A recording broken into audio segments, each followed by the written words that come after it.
ഇന്ന് ഞാൻ കൊച്ചിയിൽ നിന്ന് 238 കിലോമീറ്റർ അകലെയുള്ള പളനി വരെ ഒരു ട്രിപ്പ് പോകണേണ്. രാവിലെ തന്നെ ലഗേജ് ഒക്കെ കയറ്റി 6 മണിക്ക് ആയപ്പോൾ തന്നെ യാത്ര ആരംഭിച്ചു. വീട്ടിൽ നിന്ന് ഒരു 5-5.5 മണിക്കൂറുണ്ട് പളനി വരെ. ഏകദേശം ഒരു 11-11:30 കൊള്ളിച്ച് എത്തുമായിരിക്കും. ഈ യാത്രയിൽ എന്നെ കൂടാണ്ട് അമ്മയും അമ്മൂമ്മയും പിന്നെ അമ്മയുടെ 2 ഫ്രണ്ട്സും ഉണ്ട്. അതുകൊണ്ട് തന്നെ ഈ യാത്രയിൽ മൊത്തം ഞാൻ തന്നെ ഡ്രൈവ്. പിന്നെ ഒരു 7-7:15 ഞങ്ങൾ പാലിയേക്കര ടോളിലെത്തി. അവിടെ നിന്ന് നിർത്തി ഒന്ന് വാഷ്റൂമിലൊക്കെ പോയി ഒരു ചായയൊക്കെ കുടിച്ച് വീണ്ടും യാത്ര ആരംഭിച്ചു. പാലിയേക്കര കഴിഞ്ഞ മുതൽ റോഡിന് വലിയ തിരക്കൊന്നും ഉണ്ടായിരുന്നില്ല. വടക്കഞ്ചേരിയിൽ നിന്ന് തിരിഞ്ഞ് നെന്മാറ കൊല്ലങ്കോട് വഴി പൊള്ളാച്ചിലേക്ക് ചാടാനാണ് പ്ലാൻ. ഏകദേശം 9 മണിയൊക്കെ കഴിഞ്ഞപ്പോൾ തന്നെ നമ്മൾ തമിഴ്നാട് ബോർഡറായ ഗോവിന്ദപുരം എത്തി. അങ്ങനെ നമ്മൾ പൊള്ളാച്ചി റൂട്ടിലേക്ക് കയറി. തമിഴ്നാട്ടിലെ വൺ ഓഫ് ദ ബെസ്റ്റ് എന്ന് തന്നെ പറയാം ഈ റൂട്ട്. അങ്ങനെ പോണ വഴിയിൽ ഒരു നല്ല സ്പോട്ട് കണ്ട് അവിടെ പാർക്ക് ചെയ്ത് ബ്രേക്ക്ഫാസ്റ്റ് കഴിക്കാന്ന് വിചാരിച്ചു. ഇന്നത്തെ 3 നേരത്തെ ഫുഡും ഞങ്ങൾ പാക്ക് ചെയ്തെടുത്തിട്ടുണ്ട്. മെയിൻ കാരണം എന്ന് വെച്ചാൽ തമിഴ്നാട്ടിലെ ബ്രേക്ക്ഫാസ്റ്റ് ഒഴികെ ബാക്കിയുള്ള ഫുഡൊന്നും നമുക്ക് ഇഷ്ടപ്പെടാം. ഇതുവഴി നമുക്ക് ഫുഡിന്റെ എക്സ്പെൻസും കുറക്കാൻ പറ്റില്ല. ഇപ്രാവശ്യത്തെ പഴനി യാത്രയുടെ മെയിൻ ഉദ്ദേശം അവിടുത്തെ തങ്കത്തേര് വലിക്കാനുള്ള ഒരു നേർച്ചയാണ്. തങ്കത്തേര് വലിക്കാനുള്ള വഴിപാടിന്റെ സ്ലോട്ട് ഞാൻ ഓൺലൈൻ വഴി ബുക്ക് ചെയ്തിട്ടുണ്ടായിരുന്നു. വൈകിട്ട് 7 മണി കഴിയുമ്പോഴാണ് ഭഗവാന്റെ തങ്കത്തേര് വലിച്ചുകൊണ്ടുള്ള യാത്ര. അങ്ങനെ നമ്മൾ 12 മണിയോട് വിളിച്ച് പഴനി അടിവാരത്തിനടുത്തുള്ള ദണ്ഡപാണി നിലയത്തിലേക്ക് എത്തി. ഇത് ദേവസ്വത്തിന് കീഴിലുള്ള ഒരു റൂംസ് പ്രൊവൈഡ് ചെയ്യുന്ന സ്ഥലമാണ്. ഇവിടെ 350 മുതൽ റൂംസ് ഒക്കെ ഉണ്ടെന്നാണ് ഞാൻ റീലിൽ കണ്ടത്. വന്നതാണ്. പഴനിമലയുടെ തൊട്ടടുത്ത് തന്നെയാണ് ഈ ദണ്ഡപാണി നിലയം.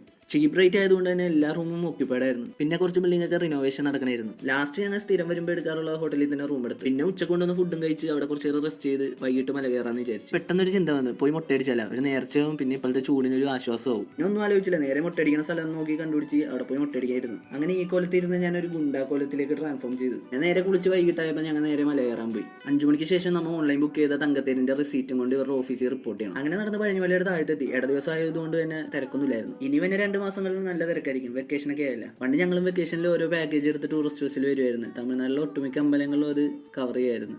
അങ്ങനെ അമ്പലത്തിൽ കയറാൻ വേണ്ടി ചെരുപ്പും കൊടുത്ത് ഇപ്പം മൊബൈൽ ഉള്ളിലേക്ക് കയറ്റൂല. അങ്ങനെ മൊബൈലും അവിടെ ഡെപ്പോസിറ്റ് ചെയ്ത് അമ്പലത്തിലേക്ക് കയറാൻ പോണേ. ഇനി തൊഴുതിട്ട് വന്നിട്ട് കാണാം. അങ്ങനെ തൊഴുതിറങ്ങി. നല്ല ദർശനമായിരുന്നു, ഒട്ടും തിരക്കില്ലായിരുന്നു. ശരിക്കും പഴനിയുടെ ഭംഗി രാത്രി തന്നെയാണ്. ലൈറ്റ്സ് ഒക്കെ വരുമ്പോൾ പ്രത്യേക ഭംഗിയാണ്. പ്രാവശ്യം വന്നത് നല്ല സമയത്ത് തന്നെയായിരുന്നു. അധികം തിരക്കില്ലായിരുന്നു ഇവിടെ. പിന്നെ കുറച്ച് നേരം അവിടെ നിന്ന് അധികം നേരം കളയാണ്ട് നേരെ റൂമിലേക്ക് പോയി. സ്റ്റേഷൻ ഡ്രൈവ് ചെയ്തതിന്റെ മലകയറിയതിന്റെ ക്ഷീണം ഉണ്ടായിരുന്നു. പിന്നെ അതുപോലെ നാളെ നമുക്ക് വേറെ സ്ഥലങ്ങളിൽ പോകേണ്ടതാണ്. അതുകൊണ്ട് നേരെ റൂമിലേക്ക് പോയി കിടന്നുറങ്ങാന്ന് വിചാരിച്ചു. അപ്പം ഇനി നാളത്തെ വീഡിയോ ആയിട്ട് വരാം. അപ്പോൾ ഓക്കെ, ബൈ.